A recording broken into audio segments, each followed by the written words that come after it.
नमो भगवते तस्मै कृष्णायाद्भुतकर्मणे रूपनाम विवेदेन जगत्कीर्ति यो यतः सच्चिदानन्दरूपाय विश्वभूतपत्यादिहेतवे तापत्रय विनाशाय श्रीकृष्णाय वयं नुमः। श्रीमद्भागवत महापुराण दसम स्कंध उत्तरार्ध 61वां अध्याय भगवान की संतति का वर्णन तथा अनिरुद्ध के विवाह में रुक्मी का मारा जाना। श्री सुखदेव जी कहते हैं, परीक्षित, भगवान श्री कृष्ण की प्रत्येक पत्नी के गर्भ से 10-10 पुत्र उत्पन्न हुए। वे रूप, बल आदि गुणों में अपने पिता भगवान श्री कृष्ण से किसी बात में कम न थे।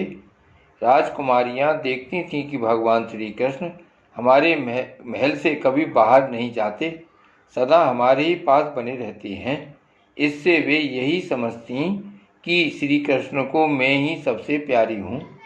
परीक्षित, सच पूछो तो वे अपने पति भगवान श्री कृष्ण का तत्व, उनकी महिमा नहीं समझती थीं।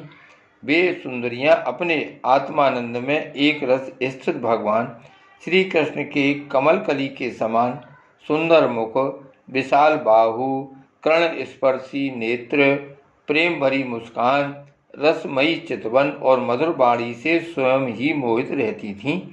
वे अपने श्रृंगार संबंधी हाव भावों से उनके मन को अपनी ओर खींचने में समर्थ न हो सकीं।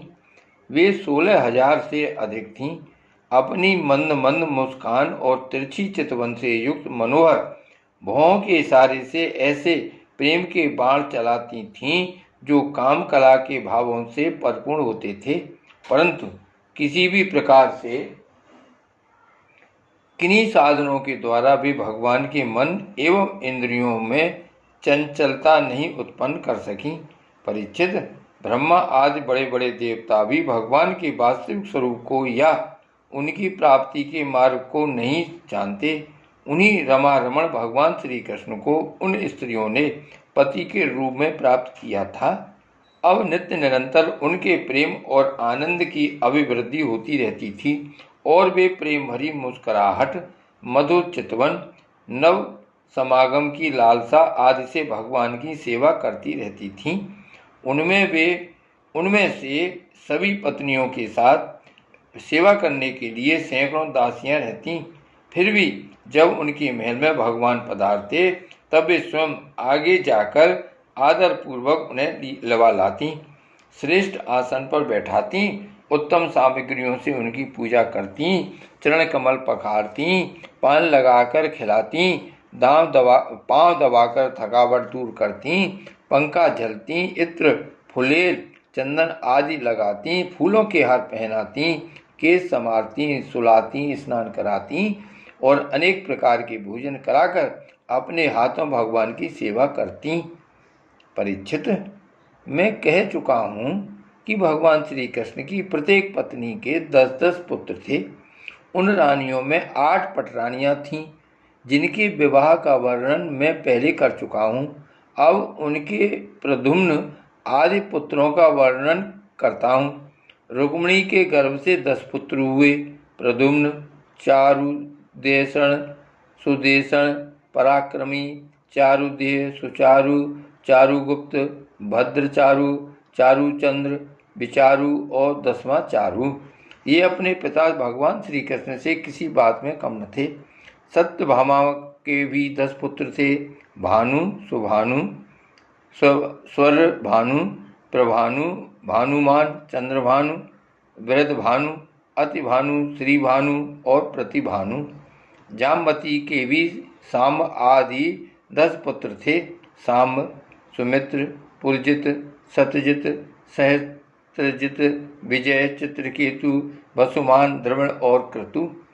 ये सब श्री कृष्ण को बहुत प्यारे थे।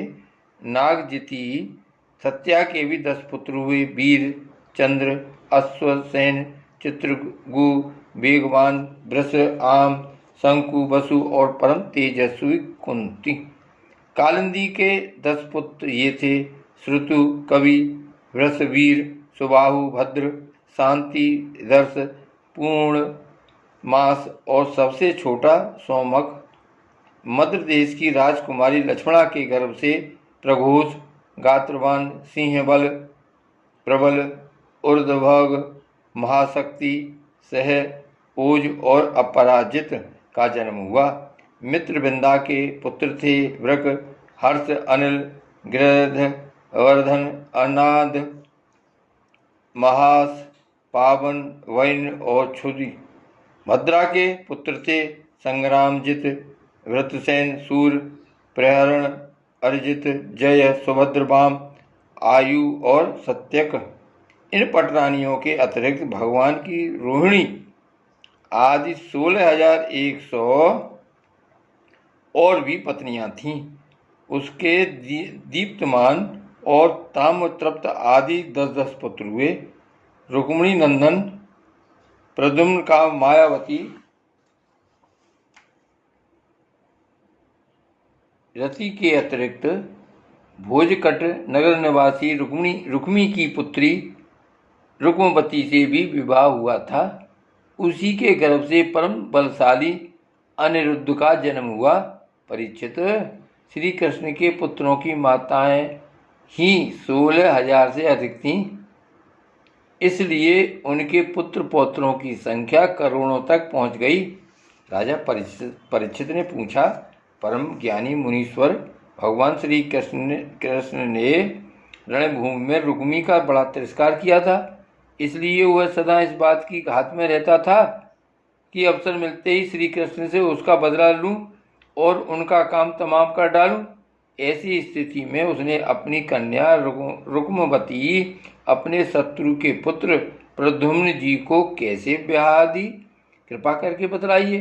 2 शत्रुओं में श्री कृष्ण और रुक्मी में फिर से परस्पर वैवाहिक संबंध कैसे हुआ? आपसे कोई बात छिपी नहीं है, क्योंकि योगी जन भूत, भविष्य और वर्तमान की सभी बातें भली भांति जानते हैं। उनसे ऐसी बातें भी छिपी नहीं रहती जो इंद्रियों से परे हैं, बहुत दूर हैं अथवा बीच में किसी वस्तु की आड़ होने के कारण नहीं दिखती। श्री सुखदेव जी कहते हैं, परीक्षित, प्रद्युम्न जी मूर्तिमान कामदेव थे। उनके सौंदर्य और गुणों पर रीझकर रुक्मवती ने स्वयंवर में उन्हीं को वरमाला पहना दी। प्रद्युम्न जी ने युद्ध में अकेले ही वहां इकट्ठे हुए नरपतियों को जीत लिया और रुक्मवती को हल्लाए। यद्यपि भगवान श्री कृष्ण से अपमानित होने के कारण रुक्मी के हृदय की क्रोधाग्नि शांत नहीं हुई थी, वह अब भी उनसे बैर गांठे हुए था। फिर भी अपनी बहन रुक्मिणी को प्रसन्न करने के लिए उसने अपने भांजे प्रद्युम्न को अपनी बेटी ब्याह दी। परीक्षित, 10 पुत्रों के अतिरिक्त रुक्मिणी जी के एक परम सुंदरी बड़े बड़े नेत्र वाली कन्या थी। उसका नाम था चारुमती। कृतवर्मा के पुत्र बलि ने उसके साथ विवाह किया।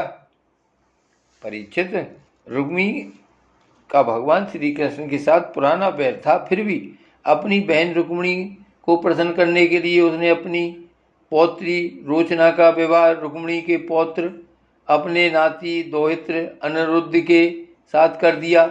यद्यपि रुक्मी को इस बात का पता था कि इस प्रकार का विवाह संबंध धर्म के अनुकूल नहीं है, फिर भी इसने बंधन में बंधकर उसने ऐसा कर दिया।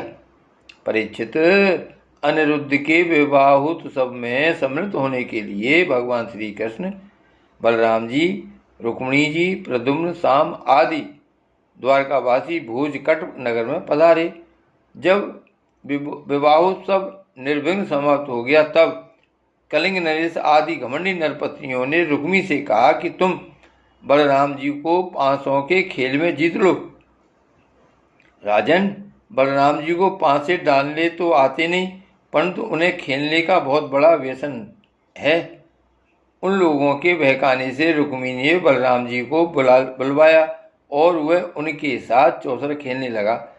बलराम जी ने पहले 100, फिर 1000 और उसके बाद 10,000 मोहरों का दाव लगाया। उन्हें रुक्मी ने जीत लिया। रुक्मी की जीत होने पर कलिंग नरेश दांत दिखाकर ठहाका मार कर बलराम जी की हंसी उड़ाने लगा।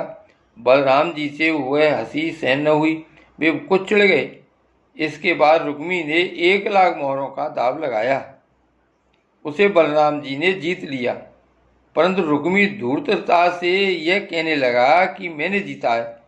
इस पर श्रीमान बलराम जी क्रोध से तिलमिला उठे। उनके हृदय में इतना क्षोभ हुआ मानो पूर्णिमा के दिन समुद्र में ज्वार आ गया हो।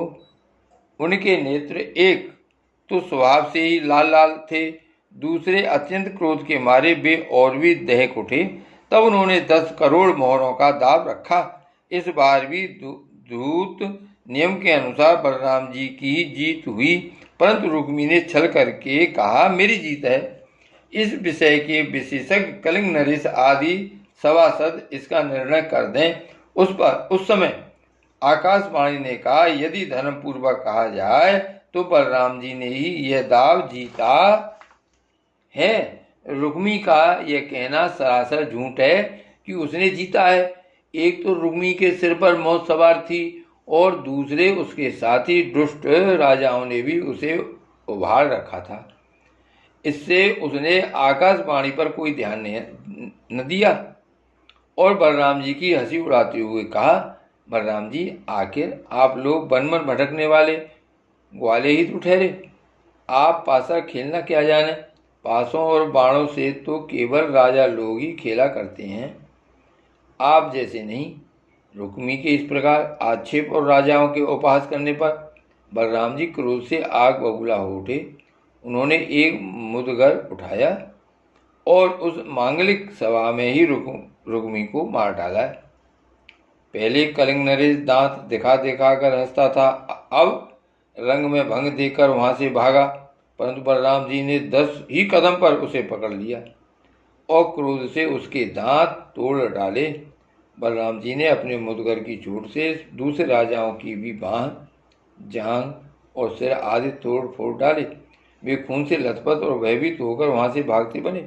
परीक्षित, भगवान श्री कृष्ण ने यह सोचकर कि बलराम जी का समर्थन करने से रुक्मिणी जी अप्रसन्न होंगी और रुक्मी के पद को बुरा बतलाने से बलराम जी रुष्ट होंगे, अपने साले रुक्मी की मृत्यु पर भला बुरा कुछ भी न कहा।